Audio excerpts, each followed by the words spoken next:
All right. Thank you all for coming. I can't tell you how honored I am to have you here. It's a real interesting occasion for me. I want to start out by thanking our hosts, Adam and Ann Atwell. Uh, as always, very generous with their time and their home, and very gracious with their hospitality. Thank you so much. Adam and Ann are co-producers of this evening, but I'm sure they want me to add very quickly that they are not responsible for any of the content of the program. So I've been thinking a lot lately about rites of passage, and people lament these days that we don't have these formal rites of passage.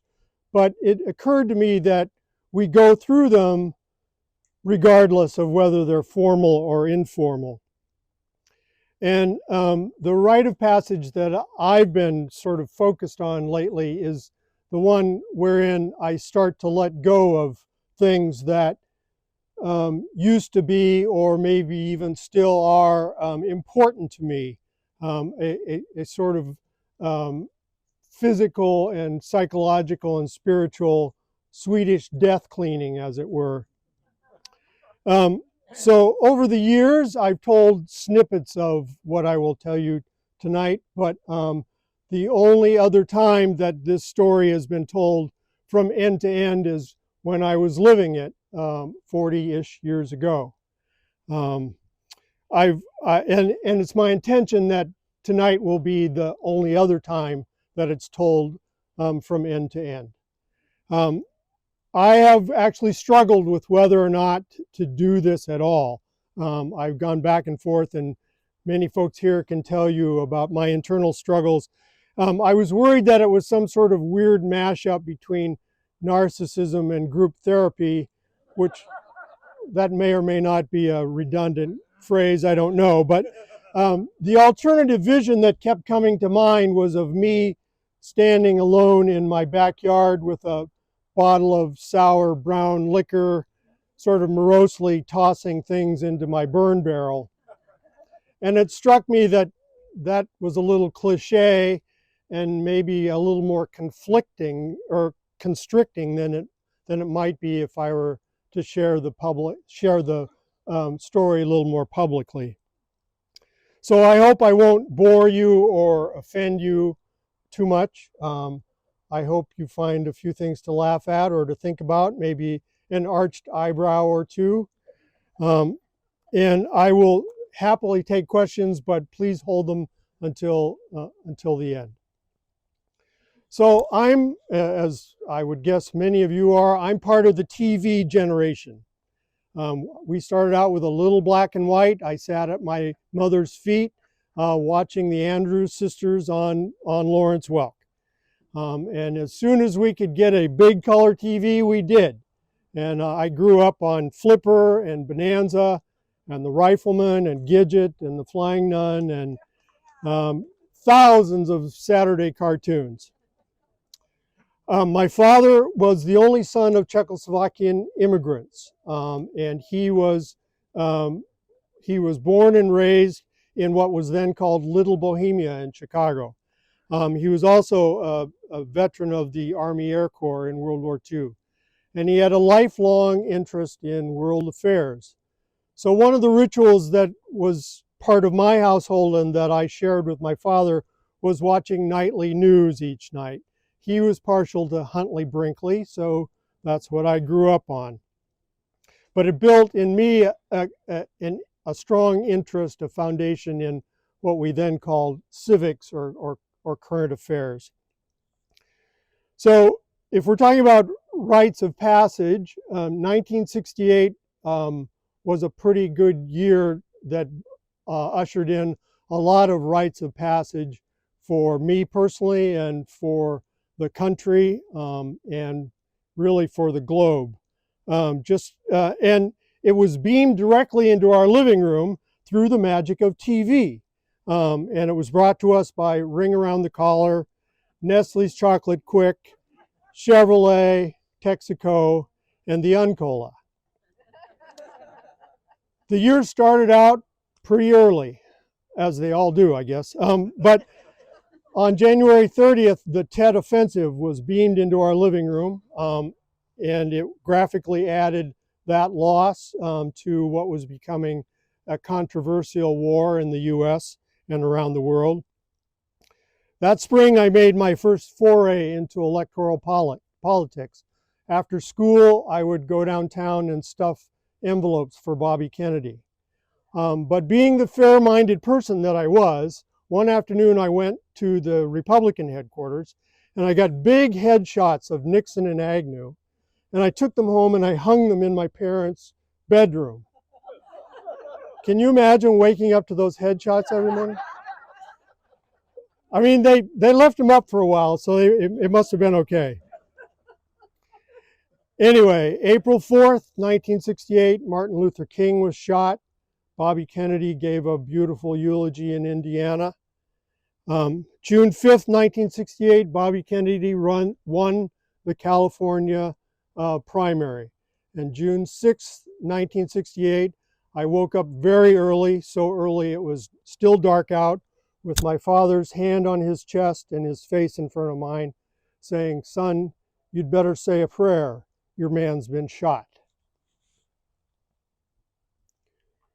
We watched all that summer as Paris erupted in riots and other cities around the world and certainly around the US.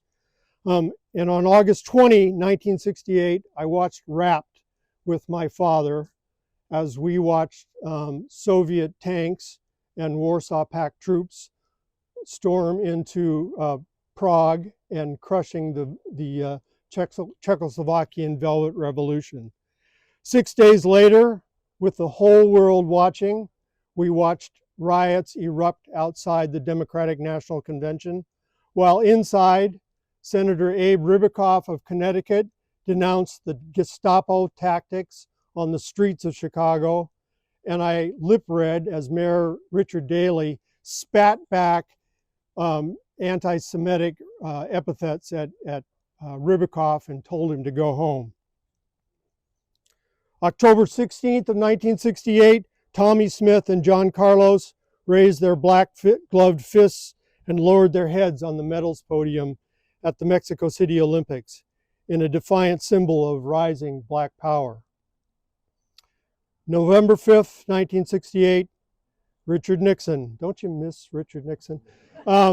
Barely edged Hubert Humphrey in the popular race for president and had a significant margin in the Electoral College, a race that saw an also not insignificant insurgency by Alabama Governor George Wallace. To borrow from Gil Scott-Heron, 1968 was a blues year. And while I absorbed what was beaming into our living room each evening, there were some personal shifts and rites of passage for me. The bullying that I had endured essentially daily on the playground from fourth grade started to abate in seventh grade. And my seventh grade teacher and the parish priest who was helping her with the project must have seen something in me, because they chose me to participate in a mock election that we were having that year and in the debates. I did well in that election. And I don't know if it was as a result of the bullying abating, or if my doing well influenced the bullying to slow down. But somehow I think they may have been connected. At any rate, my interest in politics strengthened, and the fires of 1968 laid a spark in my belly. So fast forward to 1980, and there was a lot that happened in between there. I went to high school. I was on the speech and debate team and Model UN and drama. My parents were divorced. Both of them remarried. My father re-divorced. I enrolled at the University of Montana. I majored in political science and journalism. My father passed away. I worked 2 summers in Alaska. I got married. I left school to work full-time while my wife finished her degree.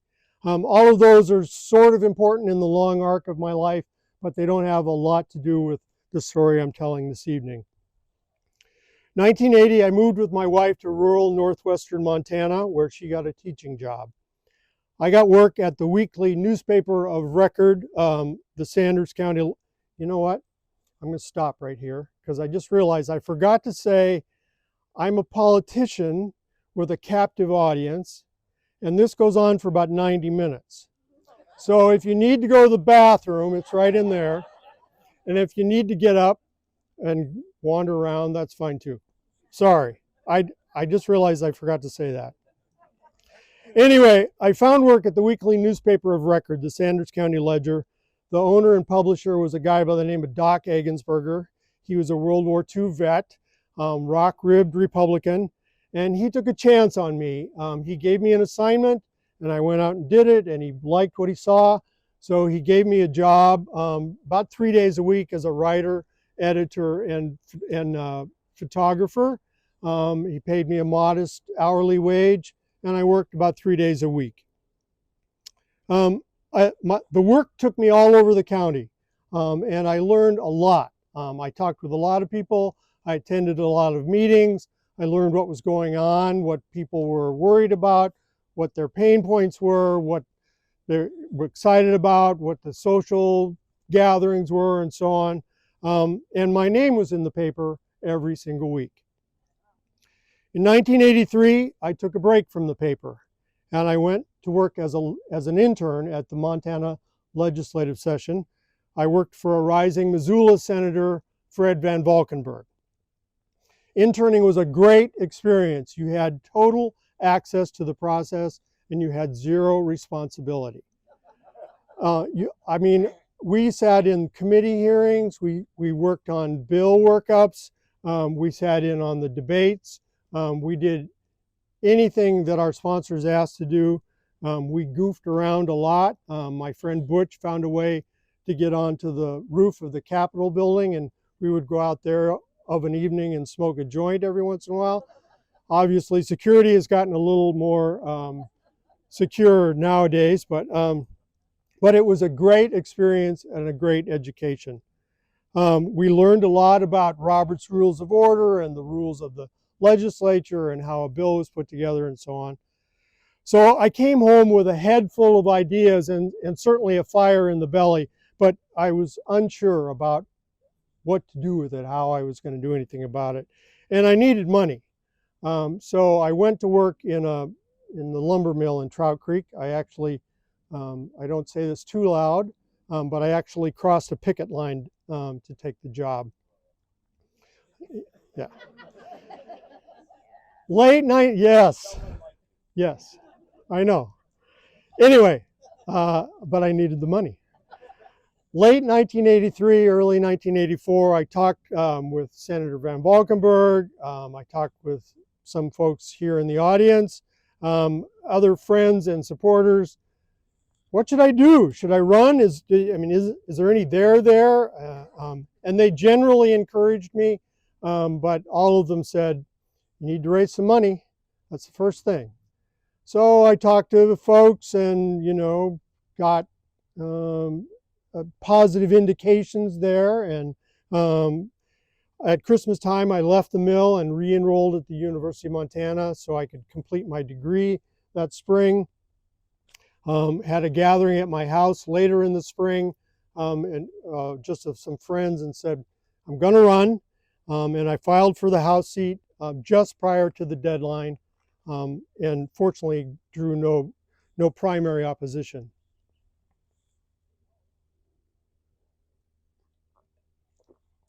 So the district was all of Sanders County, Montana, and a little corner of Lincoln County, roughly the size of Rhode Island, and not a single stoplight in it. Bordered on the north by Highway 2, on the south by Highway 200, Cabinet Mountains in the northwest corner.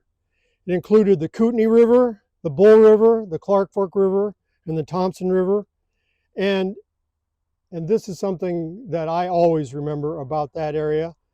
It had more and more varied wildlife in it than any place I have ever been in my life. Any of the national parks, any place else. Sanders County, Montana was an extraordinary resource of wildlife. It was just an amazing place to live.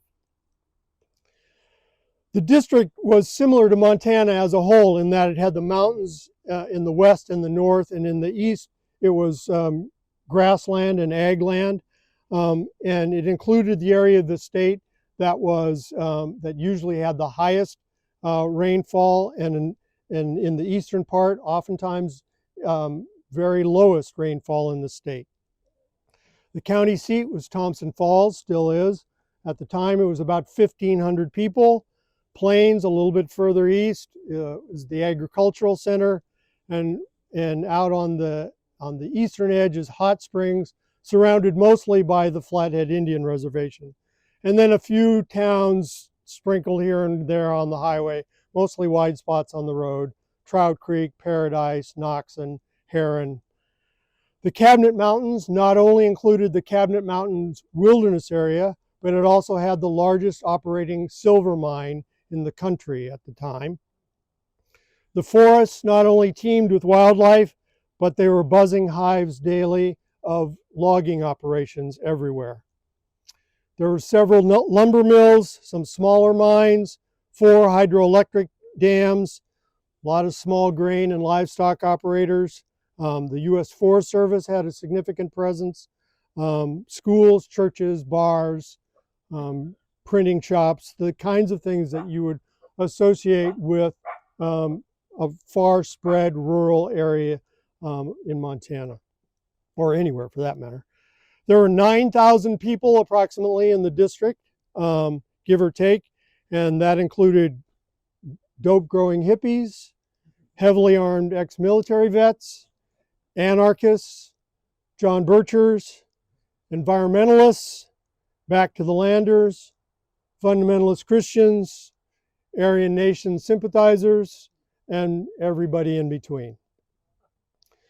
Montana had for a long time been considered what we would call today a purple state, fiscally quite conservative, socially pretty libertarian, an extractive corporate dominance, but a very strong labor union presence as well.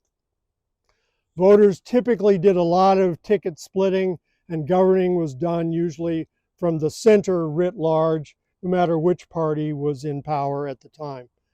The governor at the time was Ted Schwinden, a very popular fellow from eastern Montana. He was a straight-talking, down-to-earth guy, and I was able to get an endorsement from him, and we ran an ad featuring that. As a rural district, it was considered fairly conservative, but folks were kind of live and let live, and they generally were tolerant of their neighbors' idiosyncrasies. The incumbent was a guy by the name of Chris Stobie. He had served 4 terms at the time. He was a local guy, very popular, very nice guy. He owned 2 or 3 grocery stores, so he was very visible all the time. And he was good friends with the publisher of the Sanders County Ledger, my former employer. I was a 28-year-old kid with a hyphenated last name. I was a Montana native, which was a positive, but I was relatively recently transplanted from the liberal bastion of the state, Missoula. The seat had been held by Democrats before, but it was a long time ago, and it had been in Republican hands for so long that the Democratic Party had essentially written it off. They had stopped actively trying to find recruiting for candidates. So the Democratic Party paid lip service to my candidacy. I got a couple of hours of in-person help and the occasional attaboy phone call, but mostly I was on my own with some help from my friends. So I had always wanted a job where I could drive around Montana and look at the scenery and see where people lived and worked. And so my plan was to go door to door, which was something that was fairly common. In in the cities, but it had never been done in the rural area. In the rural areas, certainly the one that I was from. But it seemed to me that that was the only way to do it. I mean, I took representative democracy very seriously, and how else was I going to know how I was going to represent the people that might elect me? And furthermore, how were they going to know whether or not they wanted to take a chance on me representing them? So I had a Subaru hatchback with really good tires on it, and I put a couple of campaign signs in the rear two windows. I had really good brochures printed up, and I carried them in the car by the box load. They had good photos on them, short statements about local issues, so a personal statement and a request for support. I drove up every road, every driveway, every Jeep trail I could find, every single one. I put 10,000 miles on my car that first campaign, and my largest single expenditure was for gasoline. And my campaign as a whole cost me $5,000. Now there are some long damn driveways and empty roads in Sanders County. You would think that there are some folks that simply did not want to be found, but I found them. I also found lots of dogs. Now I'm a dog person. I love dogs, and I had very few serious encounters, but I did develop a strategy. Whenever I washed the car, I washed everything except the tires and wheels. And it got to the point where when I would pull into a driveway, the dogs paid no attention to me. They beelined for the car to see who had been there ahead of them. My dress was fairly typical business casual, corduroy pants, khaki pants, low hiking shoes, button-down shirt, whatever. And my pitch was always the same. Hi, I'm Paul Rapps-Forchek. I'm running for the Montana State Legislature. I'd like to leave this brochure with you and ask for your consideration in November. Most of the time, the person who answered the door would take the brochure and thank me, and I would be on my way in less than a minute. Occasionally, I might get a question or two, often of a personal nature. The most common one was, "How old are you?" And sometimes I would get into longer discussions, sometimes even about policy, not very often. Very, very rarely did I run into any animosity of any sort. And if no one was home, I had a pen in my pocket always. I would sign the brochure. "Sorry I missed you, Paul." Stick it in the door or the gate and be on my way. On a typical weekday, I would head out about mid-afternoon, campaign through the dinner hour. Dinner was very productive. People were usually home. They were usually willing to answer the door. They were not often inclined to talk, but my hope was that they would take the brochure back to the dinner table and read it and talk to their family about it and remember that I had stopped by. I tried not to campaign any later than dusk, and I never knocked on people's doors after dark. On weekends, Saturdays started out about mid to late morning, and Sundays I waited until early afternoon when people were home from church. I was relentless. No matter the weather, no matter if I had a bad encounter, no matter if I ran into a series of houses where nobody was home, I kept going. I stopped at every single house I could find. Now, I participated in other events as well. We went to the Sanders County Fair in Plains. I had a friend with a nice old flatbed truck that we put in the parade. And I had some friends who had a couple of young boys that I borrowed, and they rode with me on the truck in the parade.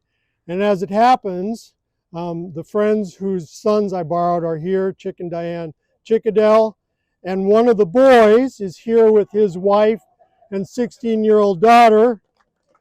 His brother couldn't make it because his college-age kids had something going on. Now that is a time warp that I simply cannot get my head around. But thank you so much for being here. It means a lot. Also went to the Huckleberry Festival in Trout Creek, resurrected the Democratic booth there. It had been dormant for several years, and we made huckleberry slushes, and we jawboned with people, and we handed out brochures. Went to senior citizen center, sportsman clubs, chambers of commerce, other gatherings. Whoever wanted me to show up, I showed up.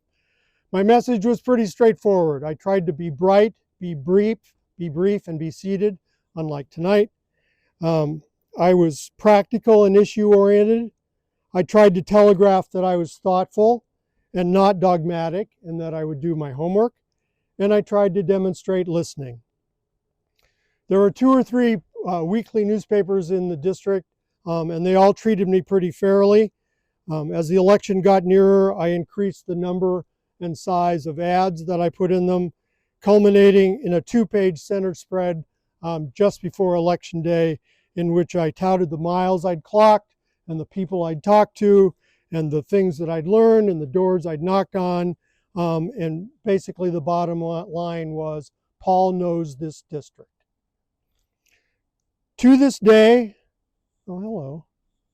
To this day, I'm absolutely certain that it was my relentless door-to-door campaigning that was the foundation on which everything else stood. It got to the point, mid to late in the campaign, where I'd knock on a door at one end of the county, and the person was just amazed. They'd say, "Oh, I just heard from my friend at the other end of the county that you were out there." So the word got around. Election Day, 1984, November 6th, I got up relatively early, showered, went and voted. Then I came home and I raked leaves in the yard that accumulated over weeks of campaigning. Sat around, made dinner, listened to NPR, and I waited. I felt like I'd run a good race, but I had no idea what was going to happen. Election night was very long. There was a long wait. The polls closed at 8 o'clock in Montana. And about 90 minutes after they closed, I made my first trip down to the courthouse just to check out the scene and see if there were any tabulations that had been started. Now remember, this was before the internet, really. I mean, there were some remote places, but really nothing to speak of. So everything was hand delivered and hand counted. And I had put together a little hand-drawn spreadsheet with the precincts and the counts that I was tabulating on. And I would go back to the courthouse every 45 minutes or so just to check on things. Very late in the evening, I don't remember what time, but it had to be, after 11, my phone rang. I will never forget the phone call for the rest of my life. It was Democratic state headquarters, and they were calling to check in. And the person on the line obviously was prepared to say, "Paul, you did such a nice job, and thank you so much. And really, we appreciate it, and maybe it'll work out some other time." But the first thing they asked was, "How are things going?" And I said, "Well, I'm not sure." I said, "I'm leading in all but 2 precincts, and there's about 60 to 75% of the votes counted in most precincts." Well, the phone erupted in my ear. It was as if everybody in that room in Helena was in the phone. At the point that they had called, the count for the House of Representatives in the upcoming legislative session was 50 Republicans, 49 Democrats. If the incumbent had won in my race, the count would be 51 Republicans, 49 Democrats. My victory meant that the count in the House would be tied, and since the governor was a Democrat, that meant that the Speaker of the House would be, and in this case remained, a Democrat. The Speaker, who was at the headquarters, and who the previous session would not have been able to pick me out of a lineup of interns, got on the phone and just gushed. Anyway, ultimately my trends held, and I won by a pretty comfortable margin. The calls that I remember over the next 40 or 24 hours were from my mentor, Senator Van Valkenburg, who called and told me how proud he was of me, my mother, who told me much the same thing, and Chris Stovey, who called and was very gracious in defeat and wished me well. The day after the election, I got up late. My beloved Labrador Retriever, Grizzly, had been diagnosed with cancer a few weeks before, and I had been nursing him through as best I could, but I knew that I would have to take him, and thanks for coming. I knew that I had to take him and have him put down. Ultimately, he saved me the trouble. He died in the yard that morning. And so I loaded him into my old Willys Jeep, and I drove deep into the mountains, and I climbed a side hill, and I worked like a man possessed, and I dug a deep grave, and I buried him in it, and I covered him up, and I rolled what must have been a 200-pound boulder over the top of him. And I drove home, and I had a good cry, and I collapsed. The rest of that year is pretty much a blur. I collected yard signs and finished up campaign reports. I put thank you ads in the local papers.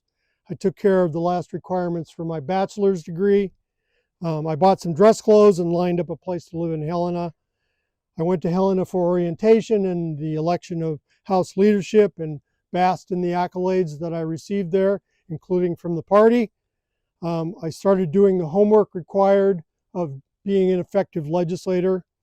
Then the holidays came and the new year, and it was time to go. Mr. Raps Forchek goes to Helena. So, how is everybody? Enjoying the story. All right. So the early days of a legislative session are mostly ceremony, pomp and circumstance, and schmoozing, and settling into routine. There's not a lot of substantive stuff being done as the machine starts slowly getting into gear. There's a swearing-in ceremony on the first day, followed by formal election of the chamber leadership. And then there's a lot of receptions that are held in the evenings by various interests, corporate, industry, various associations, teachers' unions, environmental groups.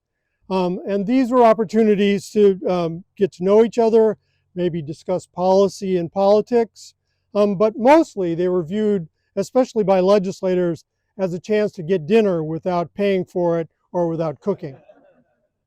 There were lots of grazing opportunities. Montana legislative sessions were and still are 90 working days every other year. Monday and through Fridays, the days started pretty early with your first committee hearing. Typically committee hearings would last 1 to 3 hours depending on what was on the docket that day. And then if you were on a second committee, you would go directly to that, usually in the morning. Sometimes you had a break, but sometimes not, depending on the time of the session. And then floor sessions in which the entire chamber meets for debate were in the afternoon. And they went as long as they needed to get business done, and typically went pretty long as deadlines loomed. Saturdays usually consisted just of floor debates in the House or the Senate. Sometimes there were committee hearings afterwards, especially late in the session when we had to get appropriations bills through. Sundays we had off, and laundry, socializing, football games. For me, quiet time. I caught up on correspondence and preparation for the next week. Once the grazing opportunities abated and before the sessions would extend far into the night, then a lot of folks, both legislators and others, would assemble at local watering holes at the end of the day. Jorgensen's was sort of the traditional watering hole for the center-right folks, and the progressives mostly hung out and ate at the Windbag Saloon. Occasionally, the two groups would come together at the venerable, historic, and sometimes infamous institution, the Montana Club. So the entry point into the process for any piece of legislation is the committee hearing. That's the place, the setting at which the chief sponsor of the bill, a legislator, introduces the proposal into the process. And the public and government agencies and industry and environmentalists and, teachers and anybody with a stake in that subject matter could come and testify and speak in favor or against or question or propose changes and so on. The hearings could get quite long and tedious sometimes. Other times they could get quite emotional. And then at a later time, the committee would meet together in what was called executive session to consider the bills, to make editing changes that had been requested if there was something with the language, maybe to amend them substantively, and then debate them, and then either pass them out of the committee for debate in the full chamber or else kill them in the committee. Committees are created according to the subject material that they deal with. And I had 3 committees my first session, 2 that I like to say were for my district, agriculture and fish and game, and 1 for my intellect, and that was the Judiciary Committee. Fish and game was, across my career, was probably my best committee overall. You recall what I talked about in terms of the resource in my district, and that was a place at which I could sit across somebody's dinner table and they might, like a mill worker or a mine worker or a logger, and they might in the back of their mind be wondering about my environmental tendencies, shall we say. But I could talk to them about hunting and about the fish and game resource and make a connection with them. A lot of these guys worked full time all year long for the 2 weeks that they had that they could go hunting. And if they felt confident that I was working to keep the fish and wildlife resources healthy, they probably gave me a nod. And it also meant if I could keep the fish and wildlife resources healthy, it also meant that probably the environment was at least holding its own. The Judiciary Committee just had a deep and fascinating variety of subjects: law and order, privacy, often reproductive rights issues would come through there, the death penalty, when or whether a person could be institutionalized against their will. The testimony was often very profound, emotional, moving. You were literally dealing with people's lives and matters of life and death on a near daily basis. So the Legislative Council, I think, are the unsung heroes of the legislative process. These are the men and women, the professionals who work full-time and for the legislature as staff, and they research all the factors that might impact a piece of legislation. They try to make sure it stays within constitutional and legal and Montana code annotated bounds, and they try to make sure that it does what the sponsor wants it to do. Unless you're working with a state agency or you're working with a very well-developed, well-heeled advocacy organization, it's very rare that you'll bring a piece of legislation fully developed for introduction into the process. Usually a legislator will go to the Legislative Council with a few notes, some goals in mind, maybe some examples from another state, and say, this is what I'm trying to do. And then the smart, dedicated folks of the Legislative Council will do their best to try and craft it into something that has a reasonable chance of being introduced as a piece of legislation. These were great folks. They had a great sense of humor. They were smart. They were pretty objective. At least they kept their views to themselves. They did have a sense of having seen everything. And they also staffed the committees. It was a real privilege to work with these people, and they definitely made the legislative process better. So speaking of working with people and making the legislative process better, I thought this might be a good place to talk about lobbyists and lobbying. And I know that lobbyists and lobbying have a certain reputation when it comes to influencing legislation, and that reputation is not necessarily unfounded. But it's not a black and white issue either. Legislatures, particularly citizen legislatures like Montana, need lobbyists. These are the folks that are issue-oriented, they're subject matter experts, they do all the research year-round that the legislators don't have time to do. They know all the details of subject matter, they know what's going on in other jurisdictions. They are very important to the process. Now, it's true that Montana has a rich and very dirty history of lobbyists and lobbying. It's well known that lobbyists for the Anaconda Company often wrote bills favorable to their mining and smelting business and handed them out to sympathetic legislators, often with a wad of cash and usually over dinner at the Montana Club, for introduction into the process. Montana Power was known for doing the same kind of thing as well. But in 1972, Montana did something that very few states have done. They had a constitutional convention and they rewrote their constitution.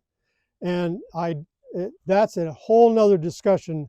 That document is, well, some call it a miracle. It is an extraordinary piece of constitutional work. There was such a strong commitment in putting together something that would carry the state through for centuries. And in many ways, that Constitution still acts as a back wall, even in Montana today. But it did clean up the governing process a great deal, and it made it more transparent and ethical. Still, lobbyists by their nature have agendas. So it's up to each legislator to use their best judgment and to establish working relationships with lobbyists, both with agendas that you agree with and agendas that you don't agree with. I mean, I developed very good working relationships with people, some lifelong friendships, with people whose professional advocacy I very often opposed. And I ended up also at arm's length with folks that whose policy positions were largely akin to my own.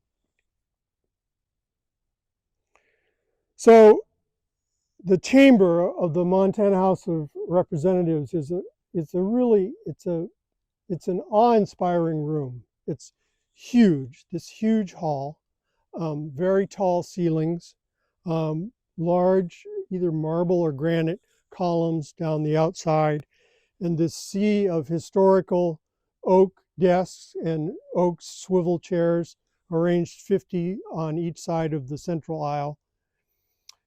A Charles M. Russell painting, Lewis and Clark meeting the Indians at Ross Hole, 25 feet long, 12 feet high, maybe the largest one Russell ever painted. It overlooks the entire chamber from behind the rostrum. Adjacent to that painting is the roll call board on which every member's name is listed alongside a green and a red light, and that corresponded to the ayes and nay voting buttons that were on your desk. The history and the grandeur of that chamber, it never fades. No matter how many fights you have, no matter how many fights you lose, no matter how many speeches you've fallen asleep to, it's really an amazing place. Admittance to the floor is limited to legislators, staff, and occasionally spouses.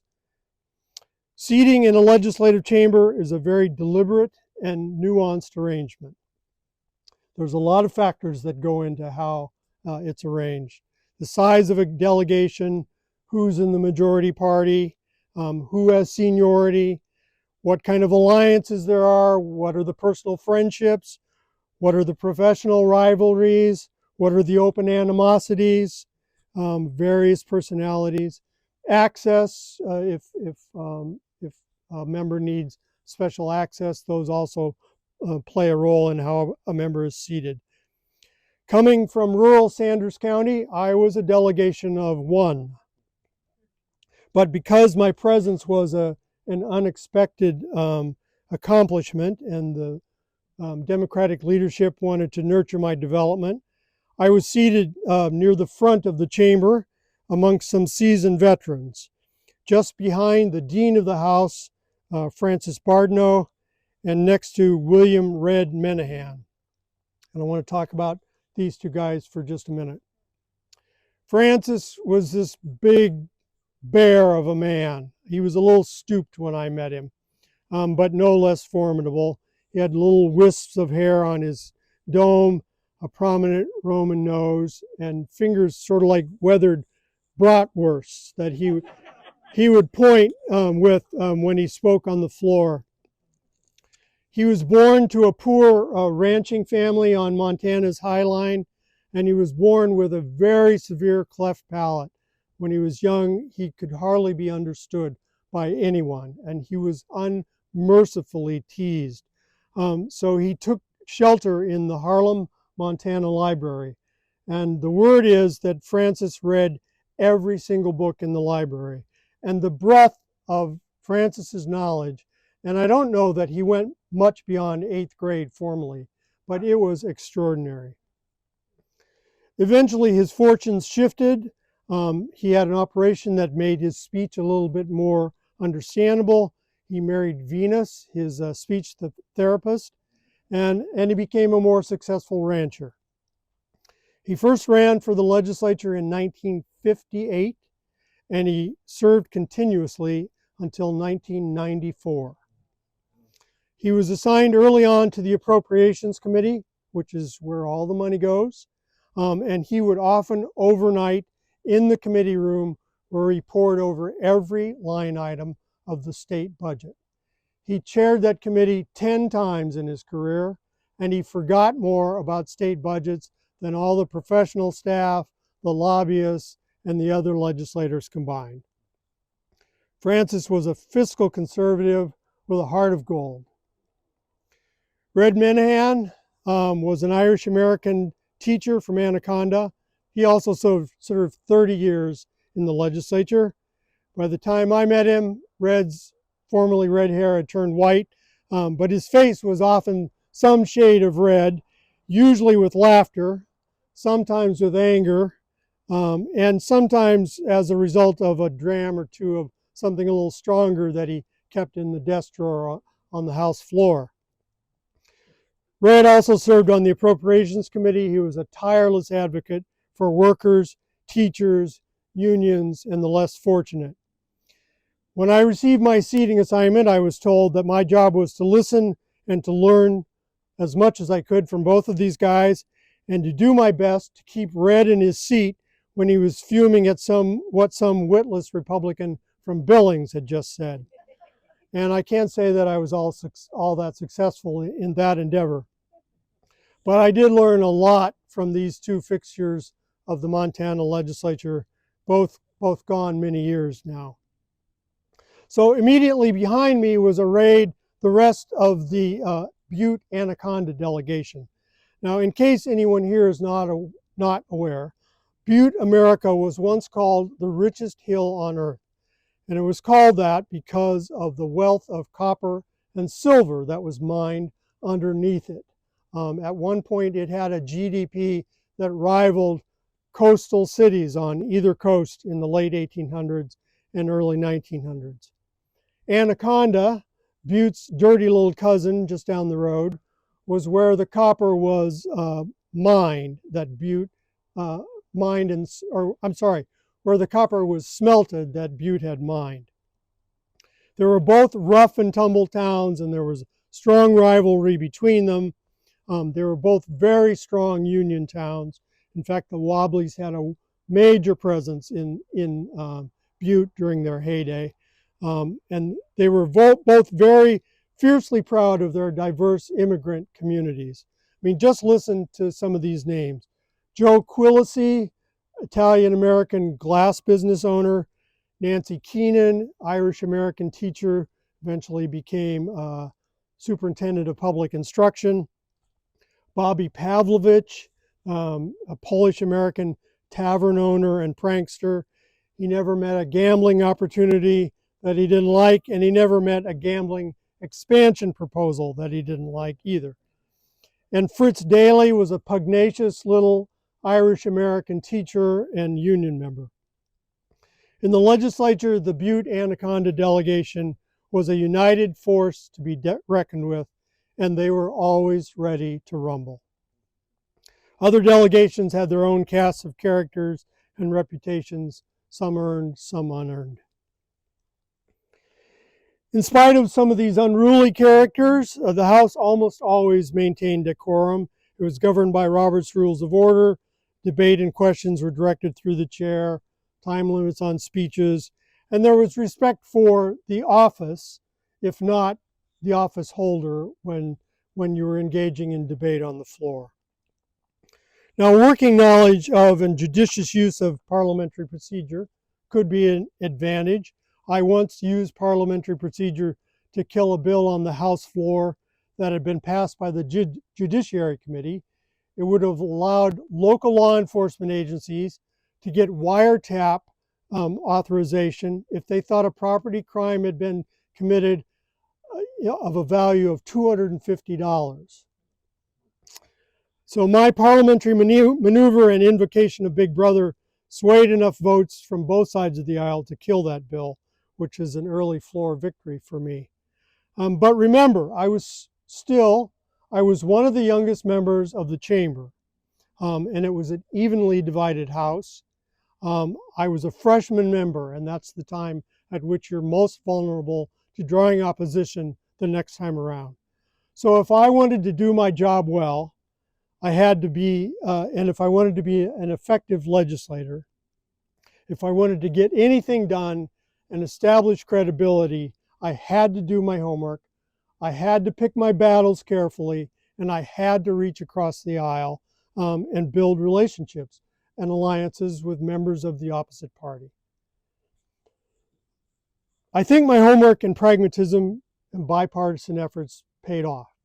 Among the legislation that I sponsored in the House, it included the Montana's first organic labeling law. I sponsored a bill that reauthorized a tax credit for making alternative fuels out of wood waste. I had a wood mill in my district that wanted to make alternative fuels. One of the most popular pieces of legislation that I sponsored was the duck stamp bill. This is modeled on other states, and it's where waterfowl artists submit a painting to the state for use as a state duck stamp. And the winner is turned into a stamp that is then applied to waterfowl hunting licenses for a fee. And the proceeds from those fees were combined with funds from Ducks Unlimited to expand and improve waterfowl habitat in the state. It was enthusiastically supported by sportsmen, artists, birders, and even art galleries.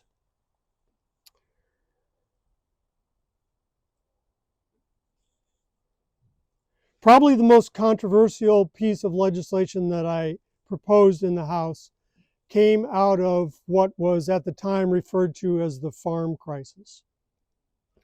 You probably remember that fuel and other costs were going up in the mid to late 80s for farmers.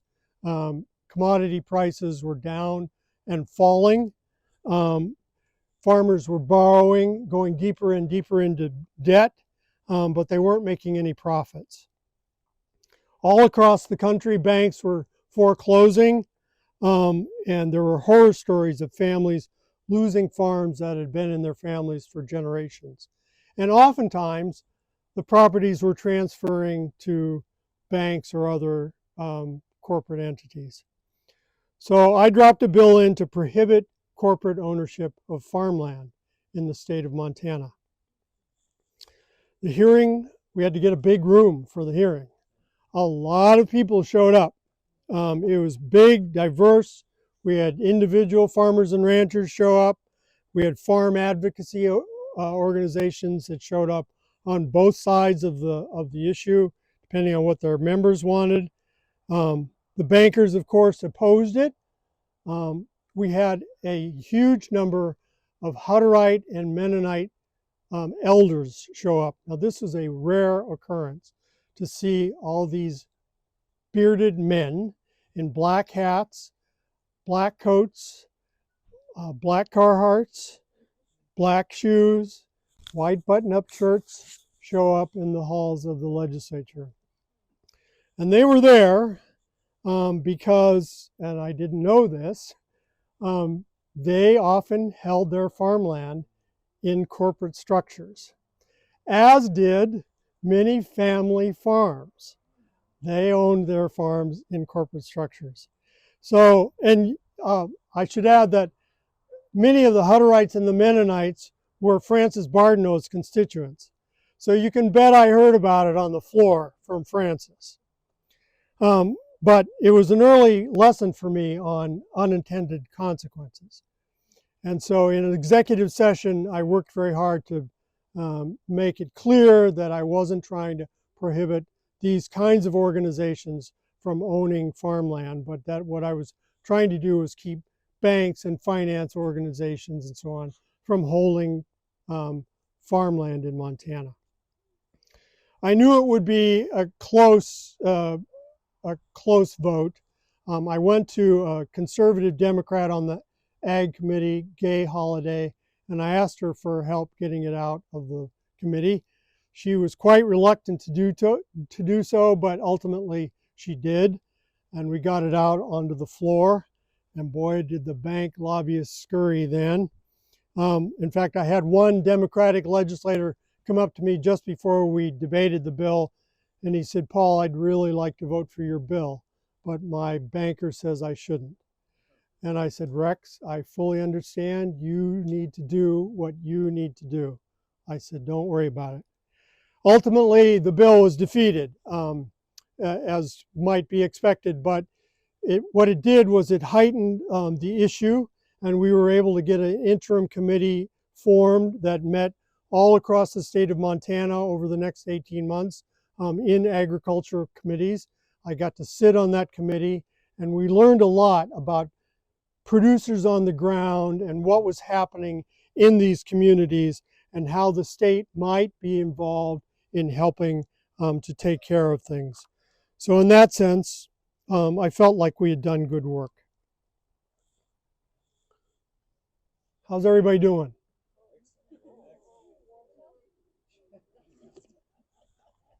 Thank you for sticking with me. So the social media of the day was the local weekly newspapers, and if you read some of the social columns in them, that was literally true. But the publishers were always looking to fill space with other than ads, and they welcomed stories. So each Saturday or Sunday of the session, I would write a column recapping the previous week. And I tried not to focus on issues that the large Montana daily papers had written about in the previous week. I tried to focus on legislation and issues that were of importance to my constituents back home. I chronicled legislation and debates that I'd been involved in, but I tried to be even-handed about my descriptions, even when I was expressing disappointment or frustration with the way things had played out. Very rarely did I express anything in a partisan way. Usually I use terms like opponents and proponents. There was nothing to be gained by being partisan in those columns. It just was not productive. I needed to be able to build bridges and alliances both within the legislature and back home in the district. The publishers always appreciated the columns, and many constituents commented on them when I got back home. And it was also really good practice for me to sort of recap what my week had been and to prepare for the coming week. In spite of my strategic and legislative successes, the freshman session was not a walk in the park. It was a divided House. There were budget issues in the state. The state of Montana is required to have a balanced budget every 2 years. And so there were a lot of hotly debated, contentious issues, and some hard decisions to be made. It was trial by fire for me, and it was hard on everyone. In 1986, I ran for re-election using much the same strategies as I had previously. My Republican opponent was pretty weak, not very visible on the campaign trail, and I won re-election pretty handily. I served in the minority in the House in the 1987 session, but it was still pretty closely divided and still governed from the relative middle. It wasn't markedly or even memorably different than my first session. So not long after the 1987 session, the president pro tem of the Senate, Republican George McCallum, announced his retirement after serving 18 years in that body. George was a quiet, conservative Republican realtor and Christmas tree farmer from Nyarata, Montana, which is out on the eastern edge of Sanders County. He had always been very kind to me. He'd offered advice when I asked for it, but mostly he left me to my own devices. And he was close friends with the publisher of the Sanders County Ledger, Doc Egensberger. I announced fairly quickly my intention to run for the open seat. And in parallel, I actively recruited someone I thought would be a good fit for the House seat that I was vacating. I convinced my friend, Trout Creek rancher Jim Elliott, to file for the House seat. And as it turned out, Jim's general election opponent was none other than Doc Egensberger, publisher of the Sanders County Ledger. But Jim had a good teacher, and he ran a good campaign, and he was elected. And I consider Jim to be one of my best and longest lasting political legacies. He was elected to the House. He served there with distinction for a very long time. He moved up to the Senate seat, eventually chaired the Taxation Committee in the Senate, became chairman of the Montana Democratic Party. And he, like me, wrote every week columns in the newspaper that were well written, down to earth, full. Sorry, it'll get better, I promise.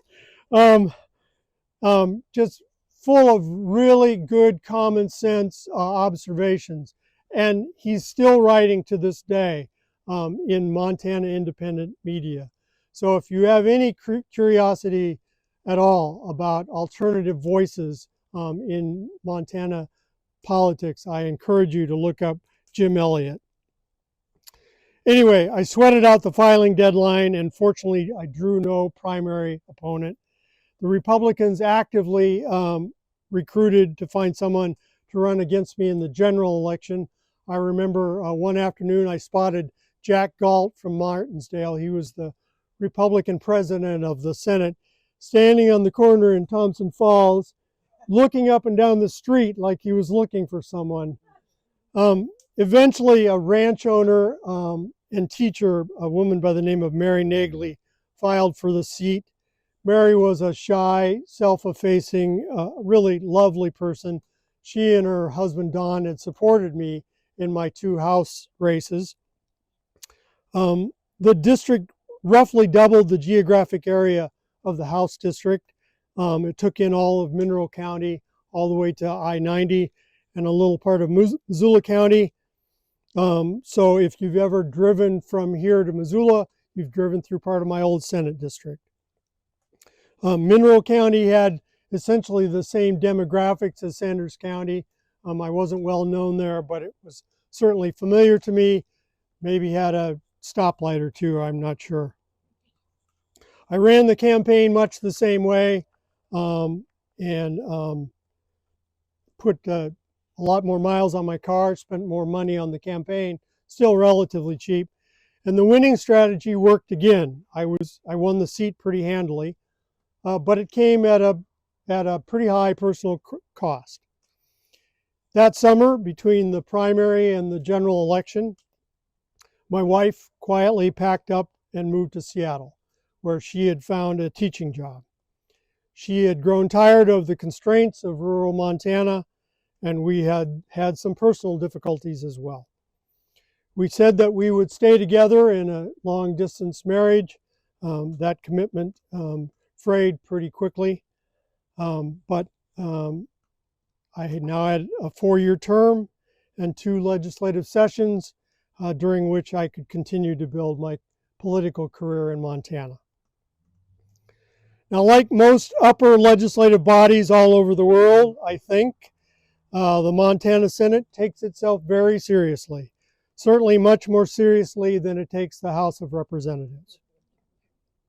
Decorum is more formal, debate is more respectful, public humor is less ribald, demeanor is more gentlemanly, and I say that because of the makeup of the chamber, and age is more senior, and there was a little more collegiality across the aisle. Whereas in the House, I was one of the youngest members. In the Senate, I was the youngest member by a number of years. The Democrats were in the minority in the Senate my first session, and so establishing credibility there would be not just a matter of seeking out Republican co-sponsors for my legislation, but it would depend a great deal on my comportment as a senator. So there were 3 of us that came over from the House that year. There was Jerry Devlin. He was a tall, wiry guy with a short, neatly greased and combed military-style haircut. He was given to Western-cut wool sports coats and skinny neckties and black cowboy boots. Jerry was a sheep rancher from Terry, Montana. Then there was me, and then there was Republican Lauren Jenkins. Lauren was the 3rd generation of his family to farm their homestead near Big Sandy, Montana. He was a gregarious guy with a walrus mustache, a big Stetson, a ready laugh, and in fact, Lauren was inducted into the Montana Cowboy Hall of Fame in 2014. He was generous, he was good-humored, he was easygoing.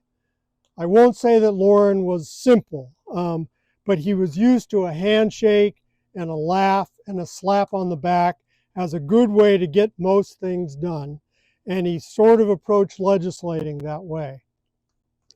So my strategy coming into the Senate was to say absolutely nothing on the House floor unless I was directly asked a question or unless I had to say something on a procedural notion until after Lauren Jenkins had made his first floor speech, because I figured after that I would probably have an easy go of it.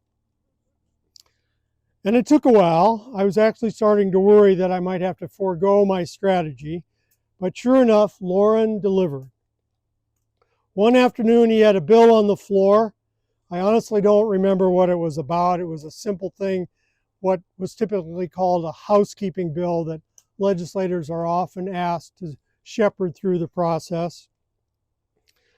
Lauren got up and said something to the effect of, "Well, this little old bill is just a simple change of this and that. It really doesn't have any serious effects and it doesn't cost anything, so give her the green." And he sat down.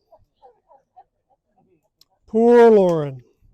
Senator Van Valkenburg, my mentor, a prosecuting attorney, was by this time the minority leader of the Senate, and he sprang to his feet. Said, now wait a minute, Senator Jenkins.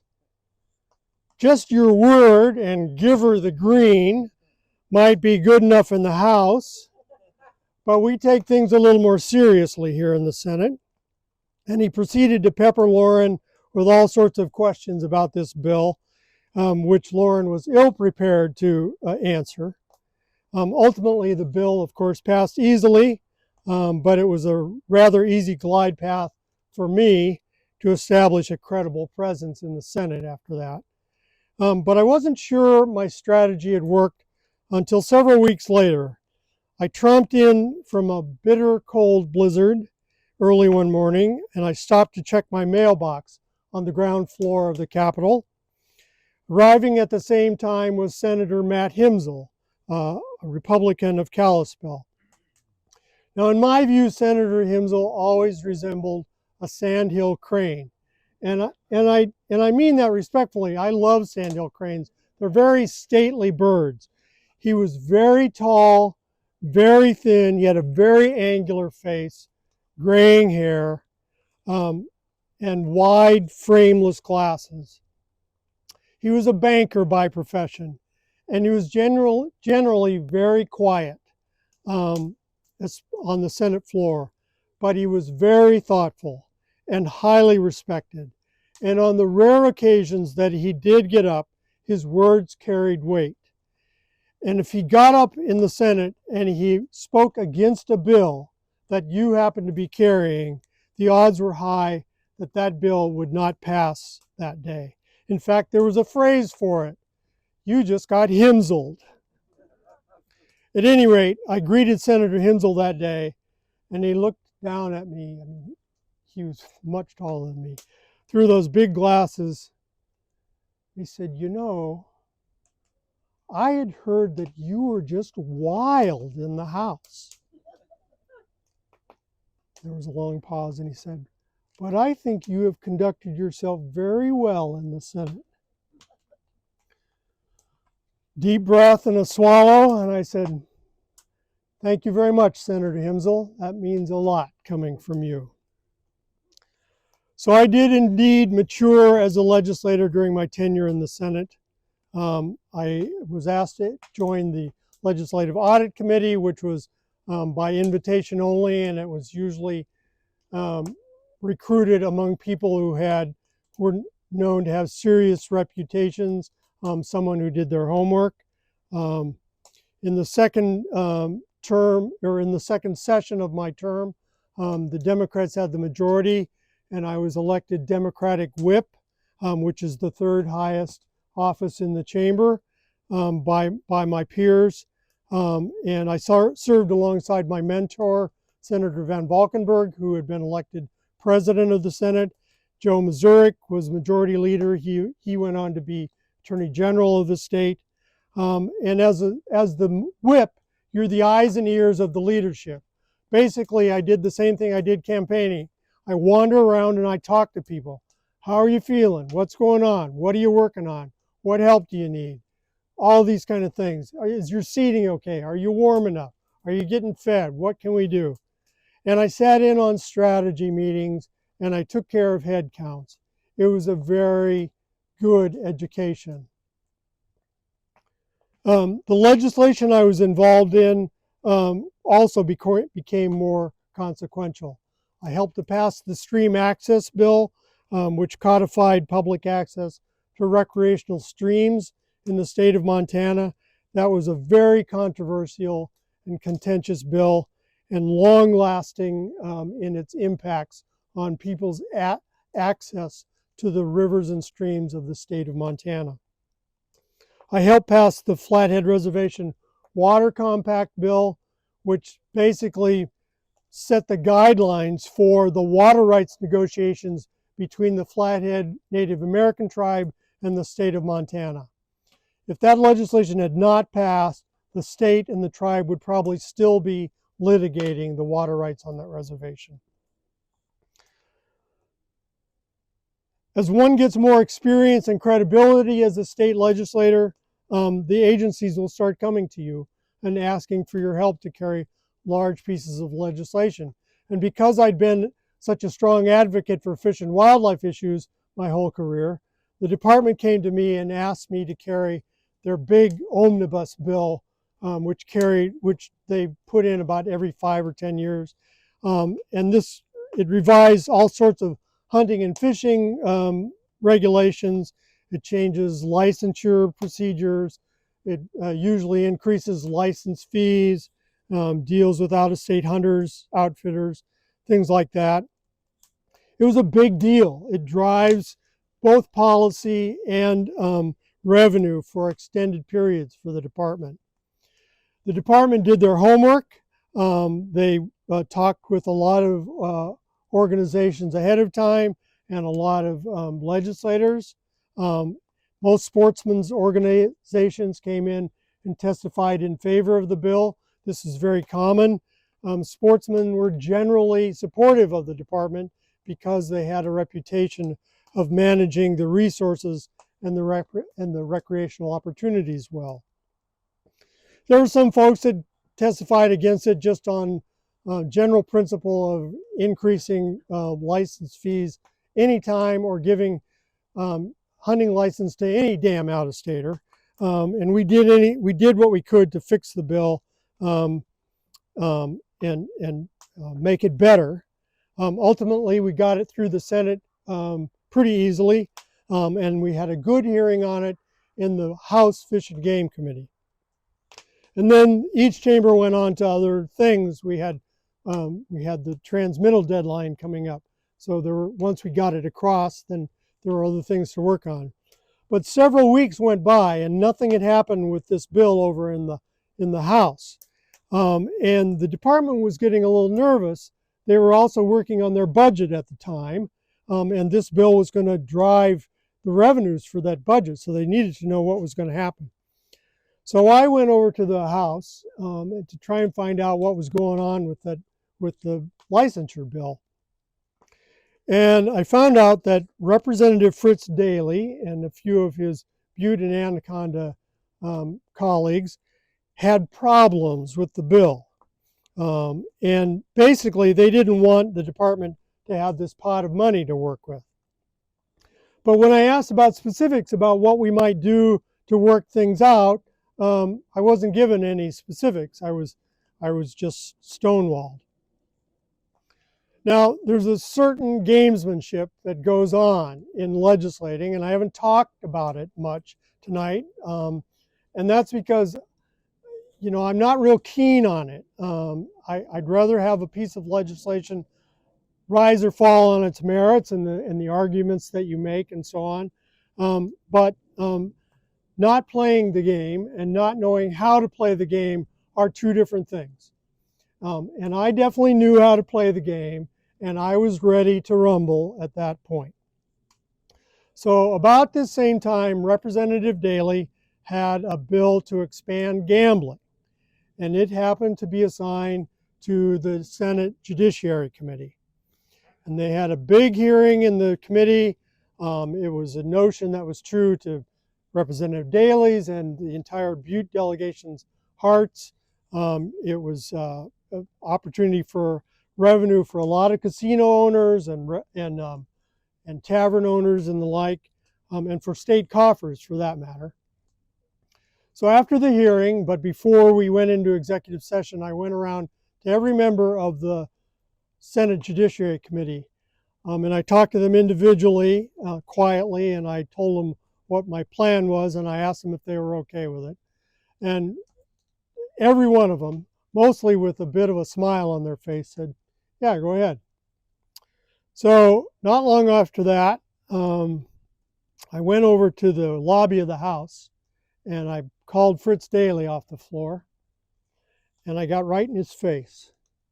And I said, Fritz, there is no reason that fish and game bill needs to be held up in your committee any longer.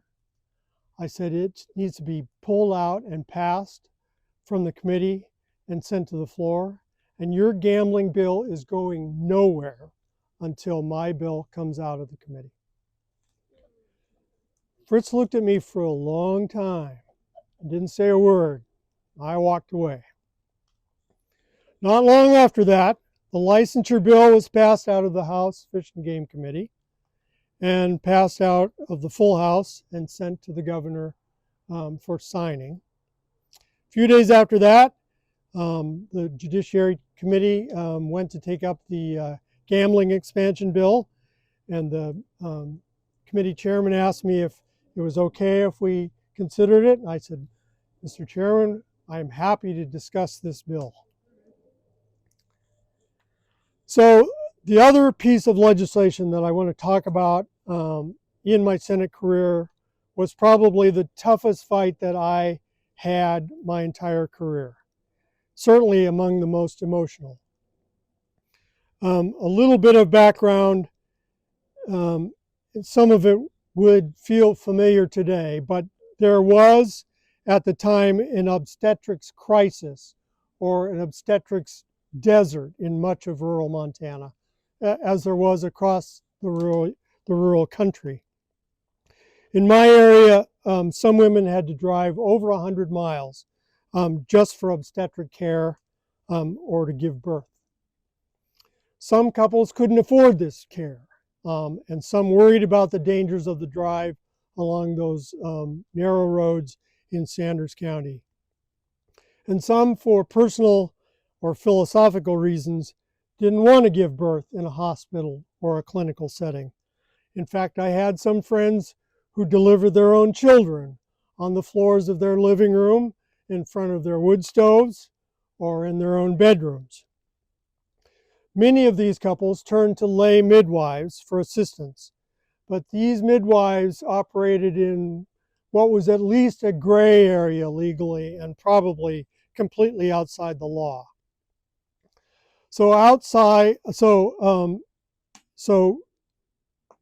across the state, lay midwives formed a coalition, and they wrote a proposal for licensure of lay midwives, and then they included educational requirements and guardrails of care and ethical standards and all the things that you would expect in a professional licensure bill.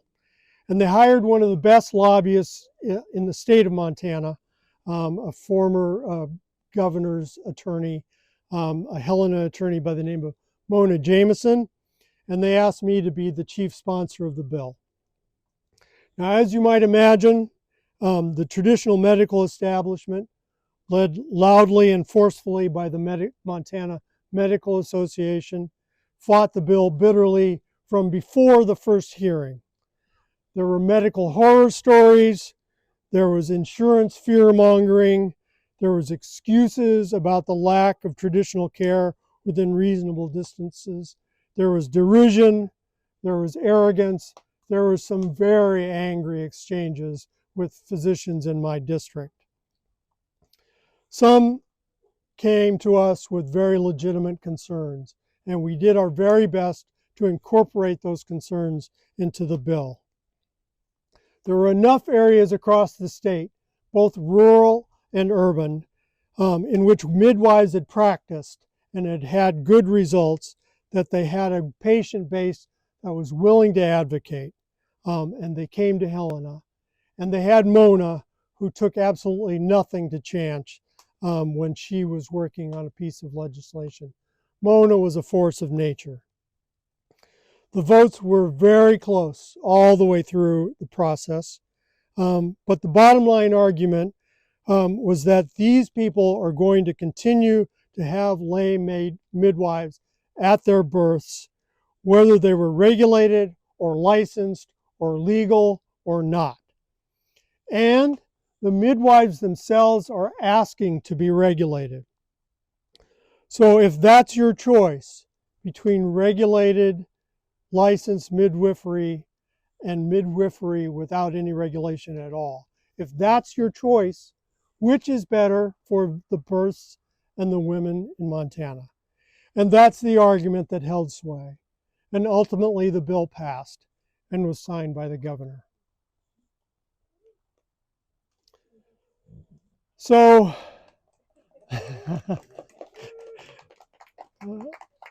Mona thanks you for that.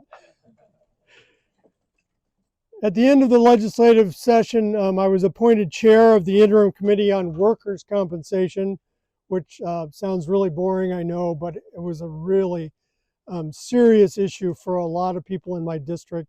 It was costing small businesses a lot of money, and workers were being injured and weren't getting covered adequately, and the state fund was poorly managed. And we had hearings all across the state. It was the first committee which I had chaired, and we did good work, and we proposed a number of pieces of legislation to fix the process in the upcoming session. And although not directly related to legislation, towards the end of my Senate term, I was able to work with the Fish and Game Commission and the department and a local rancher to place hundreds of acres just outside of Thompson Falls into a game management area to provide significant habitat for multiple game species. And in fact, the last time I ever hunted was on that tract of land. So 1992 was approaching. I was well positioned to continue my Montana political career. I had multiple well-publicized successes. I had established myself as a serious and hard-working legislator with cross-partisan credibility. I could certainly run for re-election to the Senate, or I could look for opportunities to move up to higher office. On the other hand, the number of full-time political offices in Montana, in play in Montana at any one time, is less than 10, and it's a very crowded field. My personal life was, shall we say, in disarray and spiraling in the wrong directions. I was in the middle of graduate school in Missoula and spending far more time there than in the district. And I was aware that even in the 8 years that I'd been in office, the politics of the district were shifting, and I wasn't sure how much longer I could, in good conscience, represent my constituents in the way that they had expected me to. And the time was coming when I needed to have full-time work again, and in the areas in which I had skills and interests, the opportunities in the district were less than few and were extremely far between. And my interests were shifting, or at least broadening. In fact, in the year to follow, I would spend several months living and working in Taiwan, studying Chinese. And I knew I would face a primary challenge if I ran for re-election. So late in the 1991 session, I sat down one Friday or Saturday, Sunday maybe, and I wrote one of my legislative columns.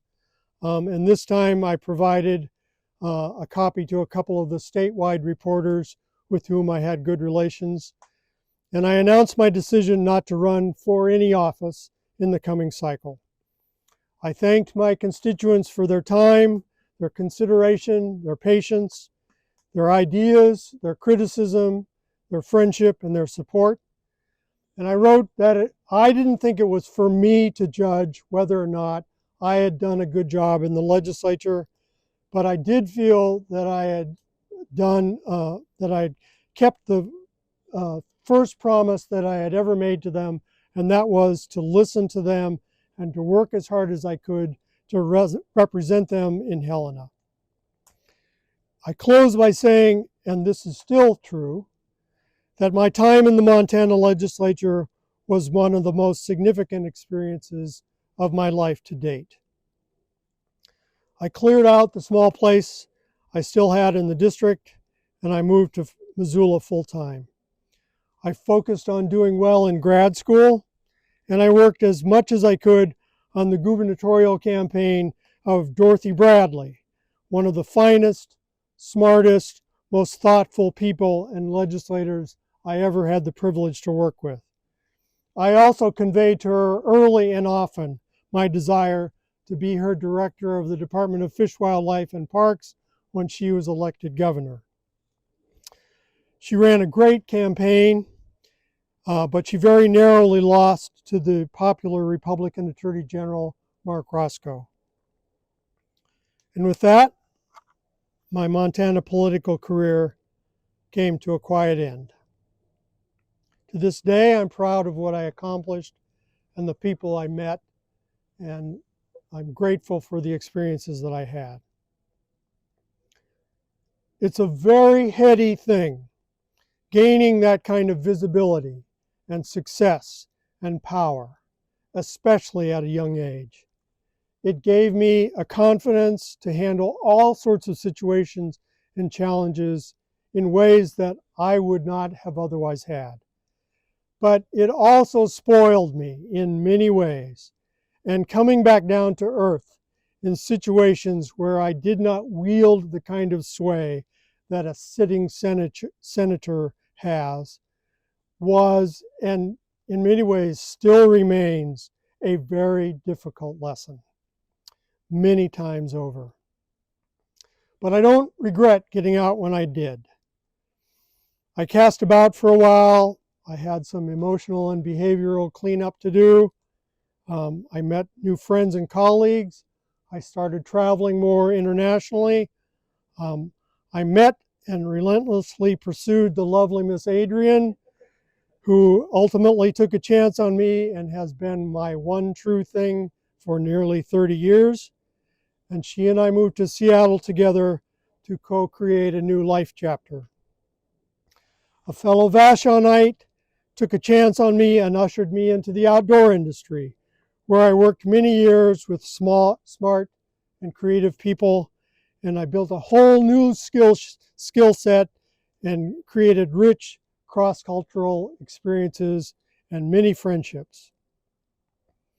I've been able to graft my Montana stock onto new roots here in the Pacific Northwest, and more deeply even in the verdant soil of this very special island. I am settled, and I am planted deep, and I am nurtured by friends and a community who would take a chance on a fall evening like this and come and attend. I still don't know what we're calling this.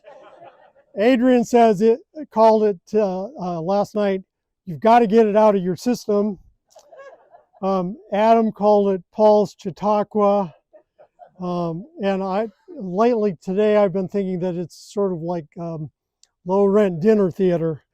But I've certainly been blessed in many ways in ways that far eclipse the rarefied atmosphere of holding elected office since I left that realm. So for all the angst that it caused me over the weeks about whether or not to turn this into a shared experience, when I think about it, it shouldn't have shaken me so much. It's a pretty low-risk task to chronicle one's ancient history and send it out into the ethers, especially ethers like this. And it's a pretty soft landing to take the next step on this hallowed ground and amongst this nurturing community. And the time for taking that step is, I'm sure, to the relief of most, if not all of you, arrived. I am happy to take questions, as I mentioned, either from the group or afterwards individually. But in the spirit of gratitude and release, what I'd like us to do is there are a couple tables here on the side, and there are file folders that contain my brochures and my legislative columns and newspaper ads and newspaper stories. And you are welcome to look at them and to read them and to ask questions about them and argue amongst yourself about them and even correct them if you want. But ultimately, they all go into the fire. And they will be commended to the realm of all stories along with this discussion. So thank you very much for your attention here tonight. I really, really appreciate it. And please remember to vote in the upcoming election.